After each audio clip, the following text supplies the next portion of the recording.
Okay, well, let's go ahead and get started. We're just after 4 o'clock. So I want to thank each and every one of you for joining us today. I know that it is kind of crazy with all of the virtual events that we all seem to have going on, but I am glad to be invited into your office or into your home and you guys joining us for this leadership panel. Quick round of introductions. I'm going to start with Marcus Everett. He is with Enterprise Holdings and is the recruiter for this area out here. Then we have Ana Rios with Techtronic Industries, and we have Amanda Martins with Halliburton. So those are our panelists. And then, of course, you've got Julie Ruthenbeck, which is our Career Development Director, Adra Enos, also in our Career Development Office, and then I am Meredith Copeland, Employer Relations Coordinator for the Career Development Office. So thank you, each and every one of you, for joining us today. For those of you that are on the call, some quick housekeeping items.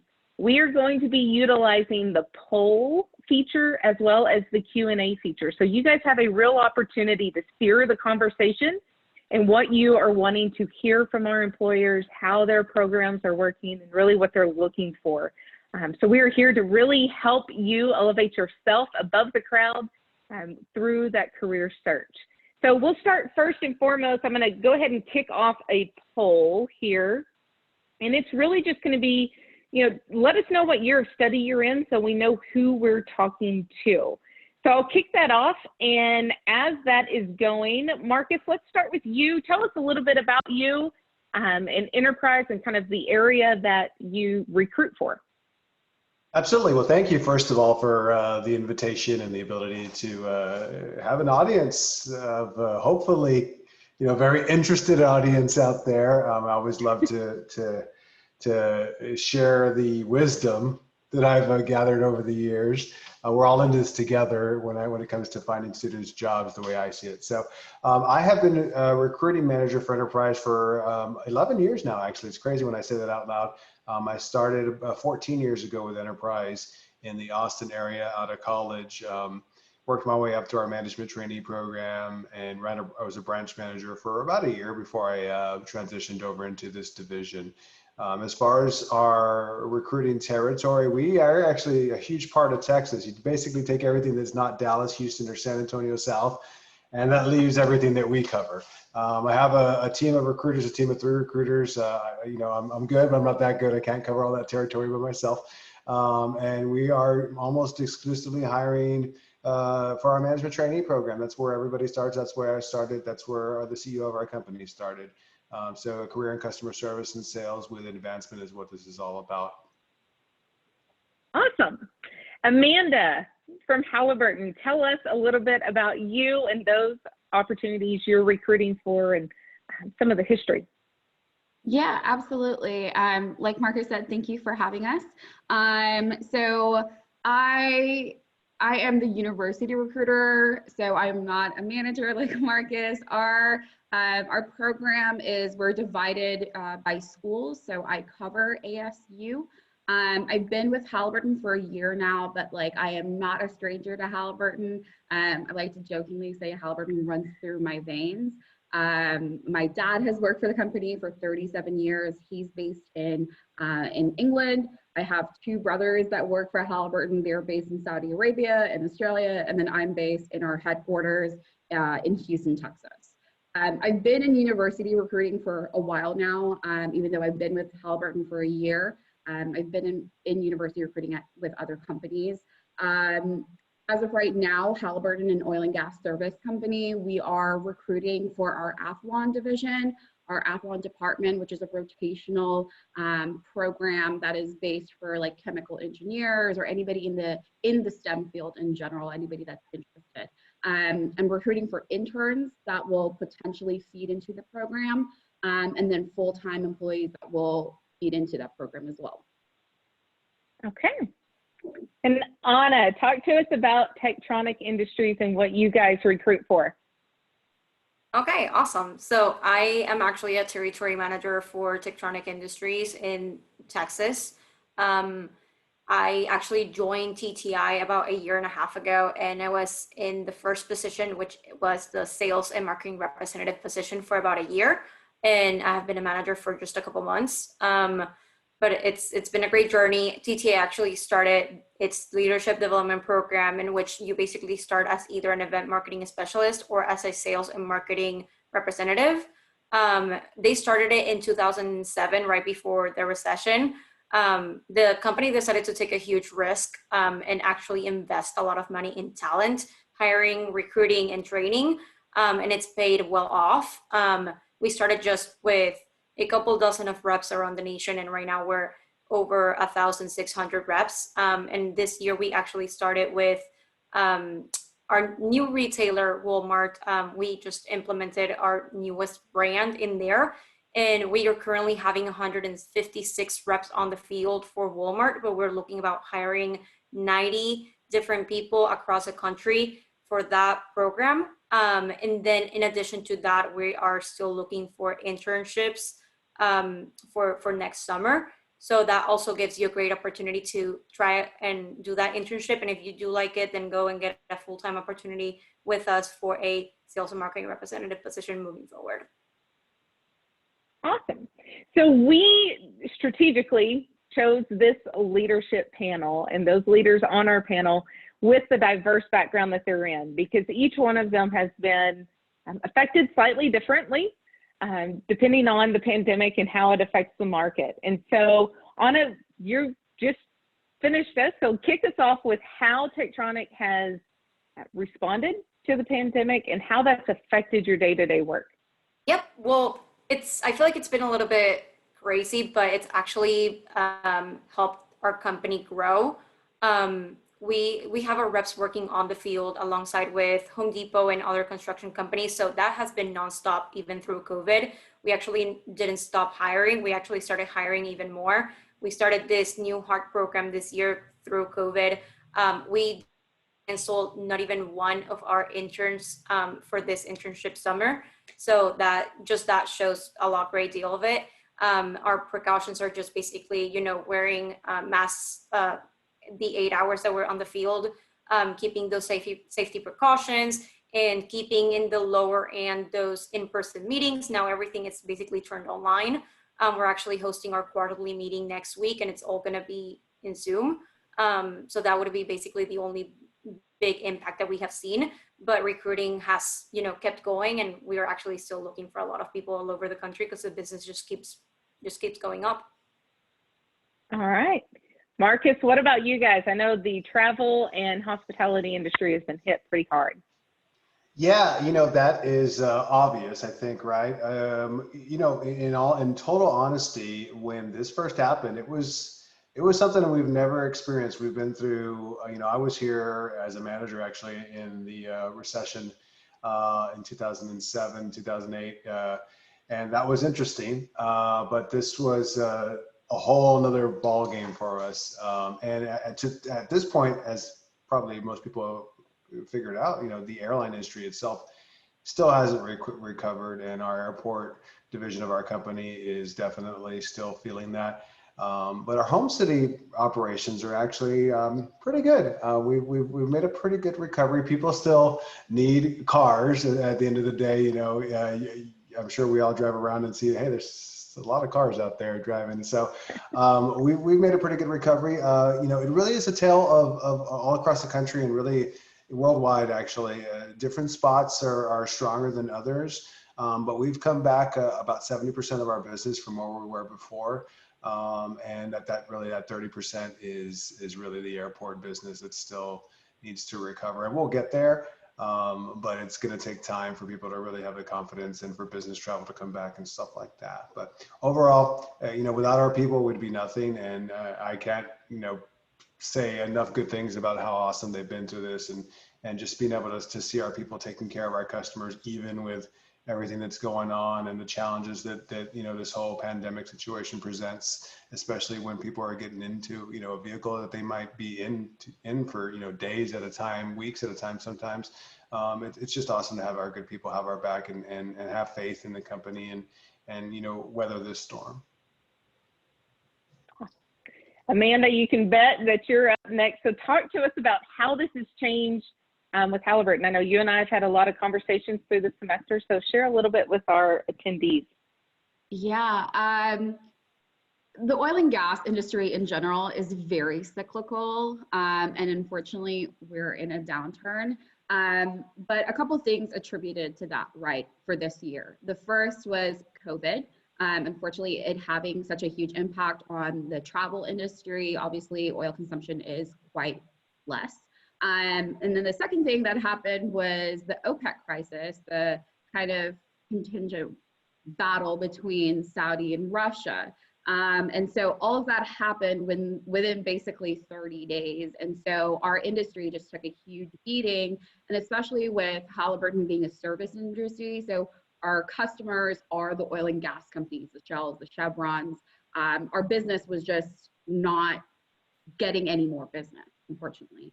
And so we unfortunately had to do a round of layoffs, which was very unfortunate. Both in our corporate headquarters, both in our oil and gas fields. But then there were a lot of departments that didn't go through any changes in numbers, right? So our supply chain, they have actually increased their hiring numbers. Our chemical plants have increased their hiring numbers. A lot of other factors were changed.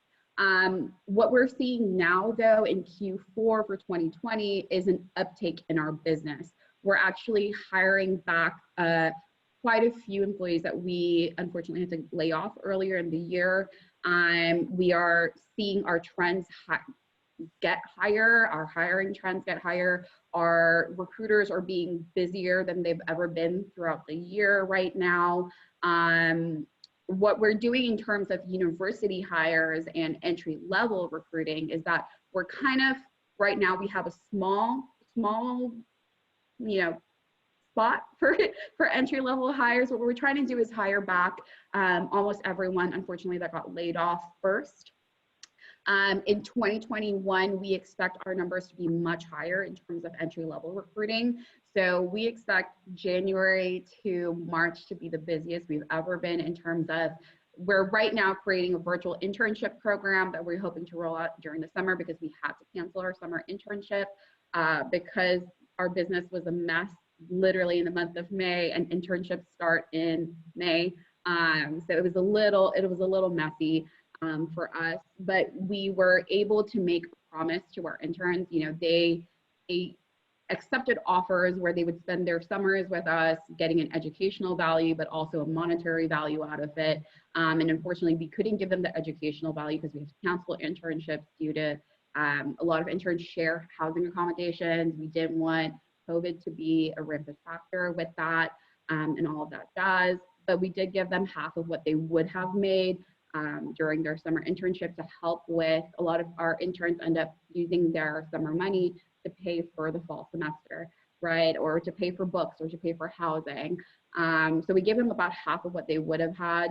And we're planning on making a repeat internships to our interns from this year, and those that are graduating, we're definitely getting them directly into the second round of interviews for 2021. And we've already communicated with that to them. That sounds great. So, I mean, really, we've seen a big change with everybody, except for maybe Techtronic. They'll have to kind of beef up maybe some of the things you guys are doing in the retail piece. But I think we're all learning how to respond, right? And how we live within this constant massive change. And so when we think about recruiting our college students and our graduates, what are some of the things that you guys look for first? And Amanda, since you just finished us off, I'll let you kick us off on this one. What are some of the things that really stick out to you? A couple of things. First is a go-getter attitude, somebody that doesn't mind juggling a lot of things on their plate. Halliburton is a very fast-paced company. People need to be able to juggle a lot of things. They need to be able to work rapidly and work in a team. Our CEO ended up changing a lot of interpersonal projects when he came aboard. And he's made our company more, instead of individual projects, more team projects. So not only are we looking for go-getters, we're looking for people that work well in teams, which is kind of our main thing. During our second round or even third round interviews, we actually assign a candidate a project that they have to work on during their interview, just to see how they adapt to each other, adapt to each other's learning. Because our biggest thing, even when we do info sessions, is we tell students, you spend more time with your coworkers than you do your family sometimes. So you have to get along with them, or you have to learn to get along with them. Are you just getting irritated and shutting down the computer and walking away, or are you taking a deep breath and trying to work where they're coming from? That sort of thing. So a couple of things we're looking for. So like I said, go-getters, people that are able to work in teams, and people that don't mind maybe long hours. The oil and gas industry, like I said, is very cyclical. Our projects come up as we get business. And so if you are needed, are you okay with kind of dropping things and, coming in and doing your work and getting it done, and spending those long hours with us? So those are the three things I think that we really look for in candidates. Okay. Anna, what about you guys? I know that y'all have got kind of a management training program where you all start in one of two different areas in your business. So what really makes a candidate stand out for TTI? Yes, I would definitely say, going hand in hand with what Amanda said, team players and people that are not afraid to kind of like reach out to people and look for those resources within others. Because what I tell my team is, your teammates are your biggest resource. If they have their own experiences on the field, they can definitely be your biggest help out there, more than a book, more than anything else that you may have. So being a team player is super important for us too. So if I see someone that is part of a club, or someone that's part of an athletic organization, that's definitely a big plus for that person. Then also in terms of when I actually meet the person, communication, both in terms of how they communicate and how important is communication to them. Just because with me being a manager, I understand now how important it is to, communicate all of those small details on a daily basis, and just keeping tabs on people. And, that relationship that you foster with your manager is also going to allow you to become a better professional overall moving forward. So I definitely think communication is a big point in there. For us as a company in general, I would say relocation, being open to relocation, and not just looking for a job, but looking more for a career path, seeing yourself in the future being the next VP of the company, or seeing yourself in a, director position moving forward, and not just, being happy with the basic role, the first role that you get in the company. Because we want our directors and VPs, just as Marcus said, we want our CEOs to be starting in our leadership development program, right? So we want them to be eager and to take on those leadership roles, to look towards the future, and to not just be like satisfied with whatever they are right now, and for them to want to be the best at everything they do. Everybody in our company is super competitive. So people that, go-getters, like Amanda said, but in terms of like, they know they're the best, and they trust in their skills, and they're willing to improve as professionals moving forward. So Marcus, I'll ask you, because I know enterprise looks for things that are very similar, but how do you determine that? Especially now in our new recruiting world, how could a candidate really let you know that that is who they are? I want to give the students a very direct answer on this. And there's I agree wholeheartedly with everything across the board. It doesn't really matter what the company is. I mean, any of that stuff is going to be fantastic, right? But ultimately, in my opinion, what students can do right now is research and preparation. And there's no excuse for not doing that in this world. It doesn't matter if I'm talking to you across at a career fair, 2 feet away, or on Zoom. If you haven't done the research, if you haven't prepared, then you're really not that interested. Think about it. If there's a topic or a subject or whatever, a TV show or whatever you want to focus on, if you're into it, you're into it. You've done the research. You've gone to the fan page. You've whatever it might be, right? For the company, you've gone to the careers page, and you know it backwards and forwards, and you've made it your passion that, hey, this is my company. It might not be the only company, right? There might be 4 or 5 that are, hey, these are my top 5. But you're really into it. You've put them through the ringer. And that's usually the number one thing when we're at a career fair, or I'm talking to someone on the phone, you know, that may have applied or whatever it is, when they know something about the company or some things, that really stands out to me. They want a career with this company, not just a job. And I'll give you all, you know, the answers to the test. I mean, guess what my very first question is? And each and every single interview, tell me what you know about enterprise. You know, I mean, let's start there. And I know right off the bat which way this is going. Now, can someone recover, you know, from stumbling out the gates? Have we offered to people that didn't do the research? Absolutely. But it usually goes very well when we start off the conversation on that. So all that stuff aside, if you're thinking like, how do I become, you know, how do I show that I'm confident, or how do I show that I'm positive, or all that kind of stuff? That's, you know, that practice makes perfect with those kind of things. But this is a real simple thing that you can do now. Every company has a careers website.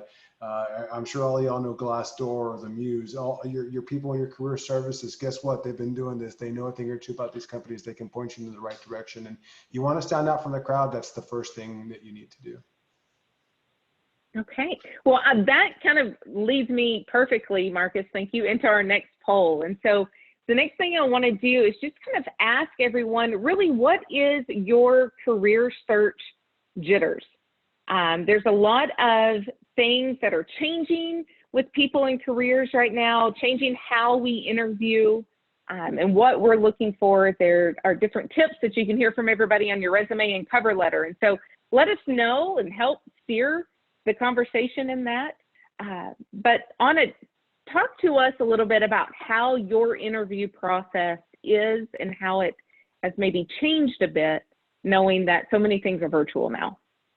Yep. I would definitely say for us, our first step is contacting the person through email.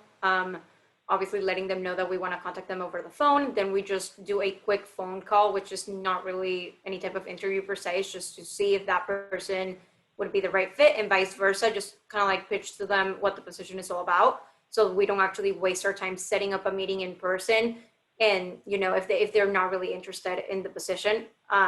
So before, we used to basically do everything in person. We used to have 3 rounds of interviews, and then the first and the second one would probably be with a recruiter and a manager in the area, and then the third one is normally a third round session. So you would actually interview with multiple directors and divisionals of the company. It's been a great experience. I actually went for my own third round interview a couple years ago, October of 2018, before I graduated college. I traveled to Milwaukee, Wisconsin, which is where we have one of our headquarter offices. And they actually booked me a hotel. I stayed there for a couple days, and they gave me a tour of the office. I was able to meet one-on-one with a bunch of people in the marketing and sales department. I actually got to talk with the vice president of training and recruiting. So that was an amazing experience. And then I had 3 one-on-one in-person interviews. So that was amazing. Right now with COVID, obviously those travel arrangements are not being made. What we're doing right now, actually, which we started just a couple of months ago, is an online Zoom meeting that kind of goes around like that. They basically give you an online tour of our facilities and our headquarter offices, and then you get to talk to a couple people that work in the office one-on-one. And then moving forward from there, you get 3 or 4 interviews with different divisionals and directors of the company. And after that, they just reach out to you and make you an offer for in a specific location. And throughout this process, you basically just get kind of like your top 3 locations. This can be either cities or states around the nation. And then towards the end, we kind of just let you know what positions we actually have open, and we would like to offer you for. Okay. Marcus, how have things changed for enterprise? I know that you guys have slowed down a little bit on your hiring, but how has that changed some, at least in the beginning? Sure. You know, this is one area where we were actually ahead of the curve a little bit. Most of our recruiters are working territories that are geographically going to have multiple cities in them. So in order for us to make that contact, we almost always did our interviews virtually to begin with. And I'm glad that everyone's joining the party, because it's made our life so much easier because everyone's used to it now. But that was also part of our little bit of a test. Hey, you know, are you going to figure this out? We would send you the instructions on how to use, you know, Skype or we'd use FaceTime even. I mean, it's not that complicated, right? But you'd be surprised. And so that was always part of our process. The only thing that's changed is that after the first round of interview with a recruiter, if you were selected to move on to the next round, that was an in-person experience. And we've also gone virtual on that. Ultimately, we are still doing an in-person as the final step with our observation. We give our candidates that are moving on in the interview process a final chance to come in person still and then spend about an hour in our branch observing and participating and really getting a feel for what it's like. But overall, this hasn't been a big shift for us other than it's a lot more the norm now. So it's definitely on the other end, we don't get those weird like, I've never really done that before. And I was like, oh yeah, no, I know that video interviews. I got it. I do them all the time. So, but yeah, it does make things, do I prefer in-person interviews? Absolutely. But honestly, realistically, in pre-COVID, this was a very competitive job market, and it will be again, don't worry. But we are always bending over backwards to get the best talent. And hey, if you want to drive, you want to do video, whatever you want to do, we want to get you in front of us because we want to get, good people in the right positions. And I think that, that's something that students need to think about too when you're interviewing with a company. How bad do they want you? I mean, I hate to say it that way, but I'm not one to mince words. It's a two-way street, and it's not just about what I think about you. It's also what you think about the company. You're right. And so Amanda, talk to us about Halliburton. I know you guys are doing pretty much everything virtual now. So what are some of the things that they can do? Because our poll came back and 100%, everybody's worried about interviews. And so what are some of the things that they can do on top of the research and, making sure that they're dressed appropriately? Things have changed with how we interact. So talk to us about that in Halliburton. Yeah, so our recruiting efforts are kind of different across different departments. So our supply chain, basically, we were just doing an info session for them for targeted candidates that they've met throughout their recruiting process, even last year. And then from there, they chose candidates to interview first round just with our HR staff. And then the second round was with our supply chain managers, and then we've made offers. Now, in terms of like field recruiting, that is going to be in the spring, and we plan on doing fully virtual interviews for that. For our Athlon department, that the position of rotational program that I'm actively recruiting for right now, what we're actually doing is, so we are hosting readiness sessions, which Meredith, you and I have talked about. We finished one yesterday. Readiness sessions are just professional etiquette courses for students to brush up on just to give them some advice on interviewing skills, how to build a resume, social media and networking, and then what to do when you get an offer. And basically, we are doing extra sessions apart from that, where we are doing resume reviews, and we are doing mock interviews, and we're doing LinkedIn reviews with these candidates that take extra time to come and talk to us. And what we're doing is we're actually scouting candidates through there. The candidates that are taking the time to come and help themselves, right? Those go-getters, like I was talking about earlier.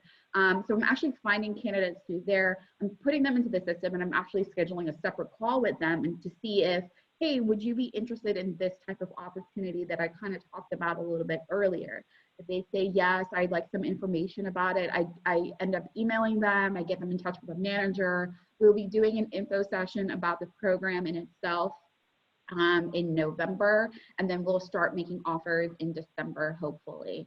So it's a little bit of a weird recruiting process this year, but this is just like the joys of 2020. You guys, we have to like figure out new ways of attracting candidates, because last semester I was next to the planetarium with our banners, and I was talking to students, and like we had Chick-fil-A there.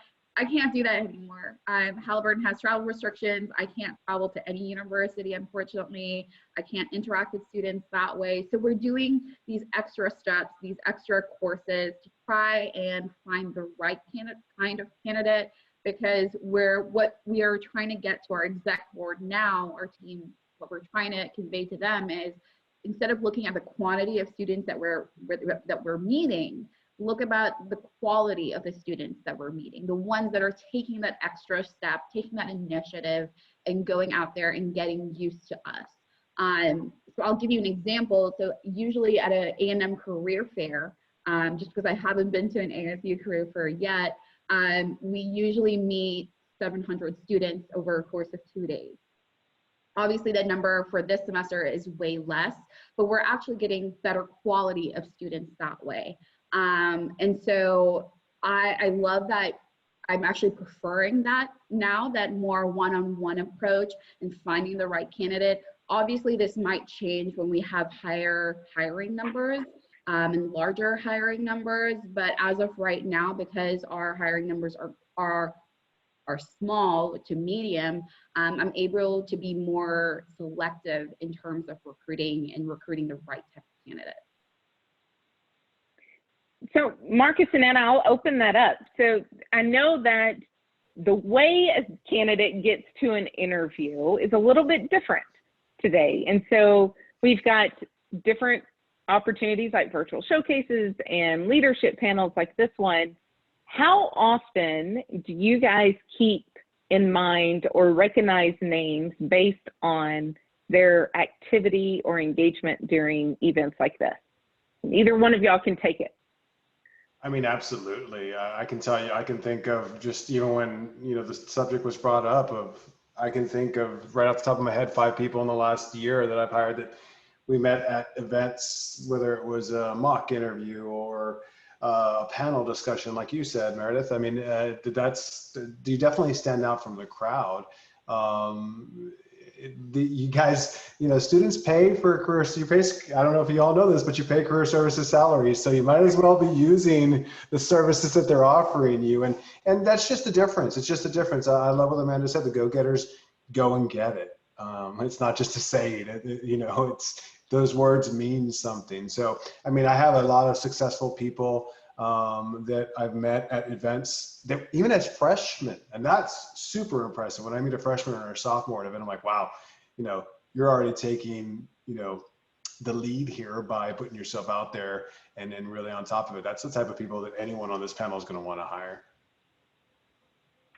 So would you say that as a freshman and sophomore, where traditionally maybe they would not be thinking it's, a need right now or as urgent, would you say and encourage freshmen and sophomore to get out there and start meeting and networking today? I would 100% recommend that. I mean, once again, I promise y'all they didn't pay me to say this, but use career services to your advantages because they'll let you know the type of events that are right for freshmen and sophomore. You said your poll was, the number one thing was interviews, right? So practice. There's 5 things that make you good at interviews. It's practice, practice, practice, practice, and practice. Okay. And going to these events and talking to recruiters and getting comfortable talking to strangers and talking about jobs and doing all that, that's how you practice. I mean, you can do mock interviews and all that stuff, and that's a whole nother topic. But this is going to get you comfortable in these situations, and it's going to feel like normal. And you can make as many mistakes as you want as a freshman and a sophomore and even a junior, because you know what? You still haven't finished your degree yet. So put yourself out there, get over it, get over the fear. You have to confront your fears. And I've been doing interviews professionally, for over 10 years, and it's still awkward. Don't get me, it's weird. It's a weird thing that humans do. We just, hi, I've never met you before. Now I'm going to ask you questions and judge you. Like, it's weird. Let's be honest. But it doesn't mean that it has to be uncomfortable. And you can get used to it. The sooner you put yourself out there, the more comfortable you're going to be. And then maybe something else will pop up on the next poll.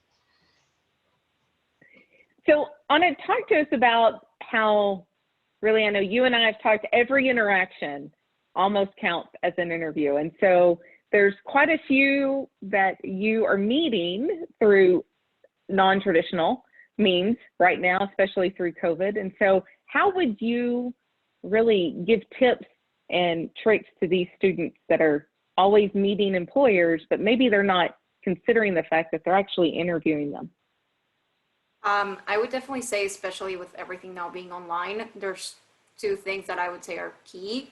First off, kind of like what Marcus was saying before, doing the research and making the right questions. I get so impressed whenever I'm interviewing someone and they just open their notebooks and they're like, okay, I need to ask you a couple questions because this is bothering me, like I really need to know about your experience before I can move forward, that really like makes you stand out. Don't think that by you making questions before we make them, that looks bad. It doesn't. It actually makes you stand out. And then the number two thing is following up and not thinking you are above there for following up. If you know, reaching out to recruiters online, reaching out to managers online, be like, hey, I'm interested in a job. Don't just expect for people to reach out to you. Especially if you have a current position right now, maybe that recruiter will think that you are not interested in a position. So feel free to reach out to people and follow up. If you have someone that, you know, told you, oh, we'll schedule an interview moving forward, just get back to them, send them a follow-up email. Hey, it was great talking to you. When is that interview actually going to happen? And don't just let it pass by. Take advantage of every single opportunity, take advantage of every single interaction, and just give your 120% every time you talk to anybody that, you know, it's willing to offer you a position. Because again, it's both ways, and not just because we have hundreds of positions open, we're just going to give it to anybody. Like Amanda said, we're looking for quality over quantity. And if we see a go-getter, we see someone that's on top of their things, and we know they really, really care about going with that specific company, then, you know, we're actually going to consider them more than other people. So let's talk with taking care or taking advantage of every opportunity where you've got the interaction with the employer.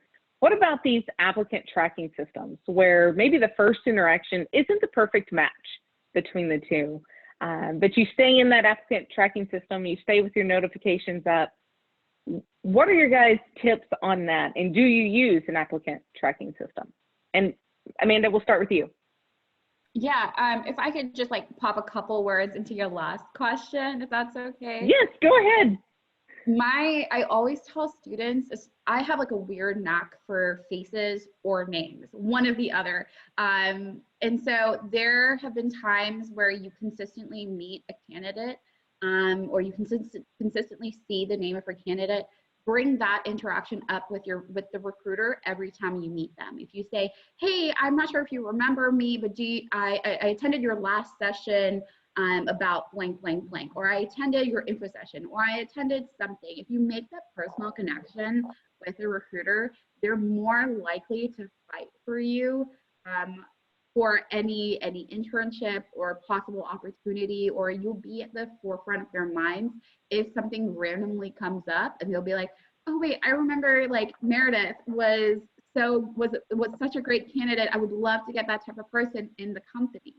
I have fought for candidates that way, and then once they come into the company, I've had managers say, Amanda, thank you so much for getting that candidate in front of me. I love that interaction. I probably wouldn't have, you know, looked at them based on their resume, but based on our face-to-face interaction with you physically pulling that candidate in front of me, I appreciate that. And that, I think a lot of students get so discouraged because their resume isn't lengthy, like, or isn't meaty, I would say. They don't have a lot of work experience, or they've just focused on school a lot.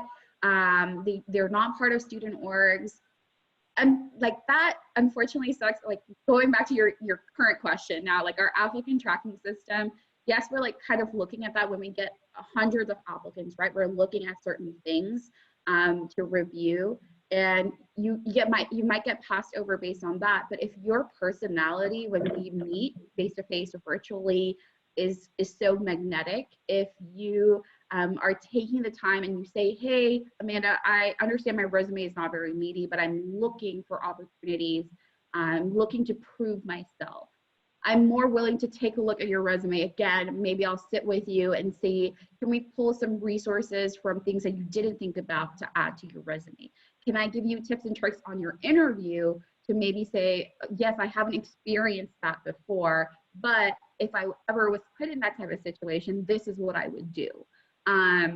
So yes, unfortunately, applicant tracking systems, they cut a lot of good candidates sometimes, but it's because they're looking for exact qualifications. And if you don't meet it, if you don't have it on your resume, it kind of puts you out. But the main thing, like I would say, is get that face-to-face, get that personal connection with a recruiter, and they're more willing to bat for you based on your interaction with them at an info session, at mock interviews, at resume reviews, at all these little small things that you don't think are going to have a huge impact, they will have a huge impact later on.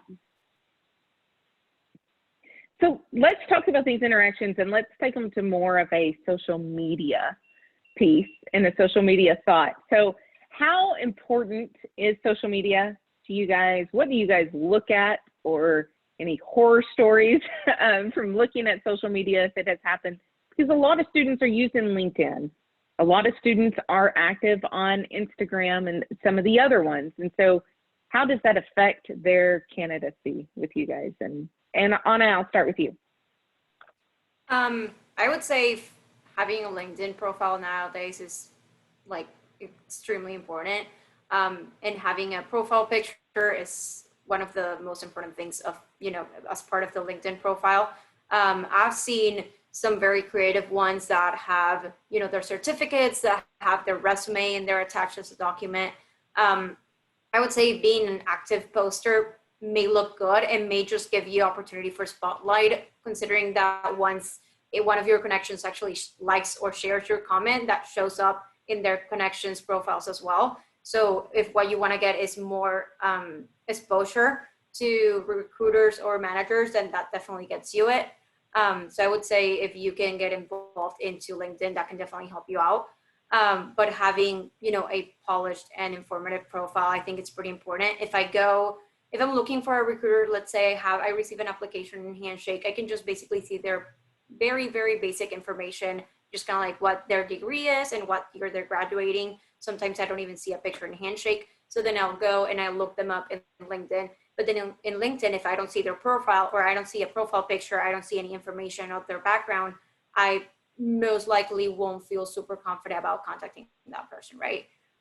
So the more you put yourself out there, the more chances you're going to have of someone actually contacting you or getting back to you about an application, I would say.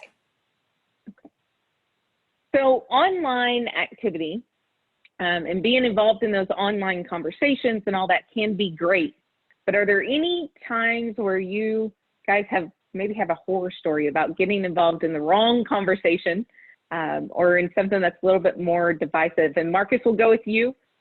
You'll cut us down to the truth and tell us what we could do to protect ourselves in that situation. I mean, just use common sense at the end of the day. In full disclosure, we actually at Enterprise we don't go down that path.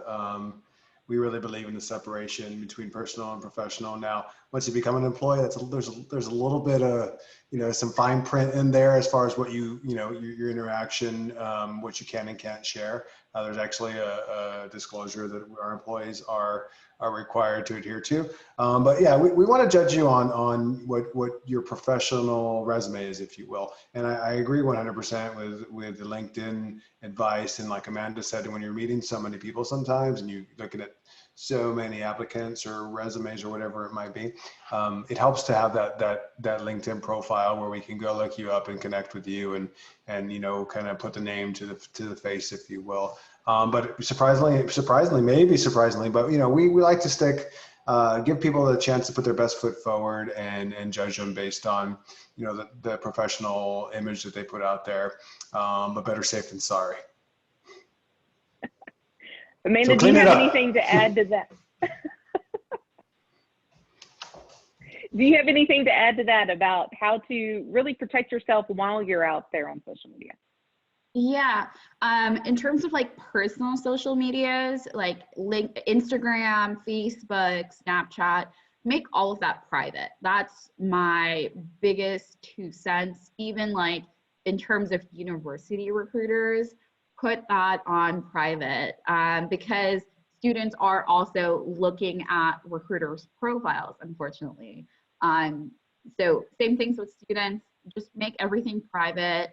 And you'll be good, and make sure you have a nice decent picture that your grandma would like on your profile pic for either platform. In terms of LinkedIn, unfortunately, people are now, especially in 2020, and we're a few days away from November 3rd, there's a lot of like political controversy that a lot of people are posting, sharing, liking. I literally just went through LinkedIn before getting onto this, and people were like bashing Dr. Fauci and all this grand stuff. And I just think LinkedIn is not that type of place to be posting about political feelings, religious feelings, anything like that. It is a professional social media. So what things should students be posting about? They should be posting about their internship. They should be posting about, you know, their full-time job hunt, their internship job hunt. Maybe some pictures that they've had from their internships at career fairs, at info sessions, that sort of thing. I would also ask them to be careful about what they like and what they comment on. Just to share like one awkward bit of information, my coworker and I were scrolling through LinkedIn one day, and we saw a career center employee. I'm not going to say what school, it wasn't ASU, but it was a career center employee that had commented on a post that said, if you're looking for a new job, comment here. And he had commented there, and we were like, oh wait, is he looking for a new job? What is going on? And I don't think people can understand that that stuff pops up on your For You page or your home page. So just be careful about who is seeing what. Make sure your connections are relevant and you're just not adding anyone and everyone under the sun. It's a lesson that I've had to learn personally.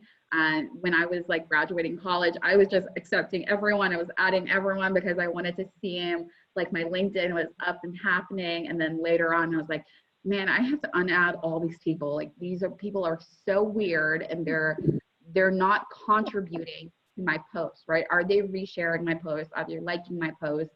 Are they relevant connections? And so I think a lot of students have to be careful about that, and just be aware of posts like that. And usually companies will not look at personal social medias, but they might take a gander at your LinkedIn just to see, where humans are like curious by nature, right? So they kind of want to see what an interviewee looks like, or, you know, what they've posted about, just to give them a little bit of, you know, chat topics during an interview, especially when we're just doing phone interviews and we can't see what the person looks like. It's just human nature to be curious. So just make sure that your LinkedIn is nice and neat, and it doesn't have to be like a professional headshot, right? I think a lot of students don't like posting pictures because they think that it has to be a professional headshot. It doesn't have to be. As long as it's a single picture of you, your arms are not cut off because you're wrapping your arms around somebody, or it's like a blurry picture, or you have alcohol in your profile picture. If it's just like a single picture of you, like, please, I tell them to use it. I've said, you know, freshman, sophomore, they've taken pictures at graduation or like prom. Sometimes those pictures are okay. If you're a senior, you've probably taken senior pictures. Maybe use that for now. You know, if you've taken a grad picture with your cap and gown as a senior, use that. Like, it doesn't have to be a professional headshot. As long as it's like a nice, decent picture of you, I have no issues with it. I actually prefer it. Okay.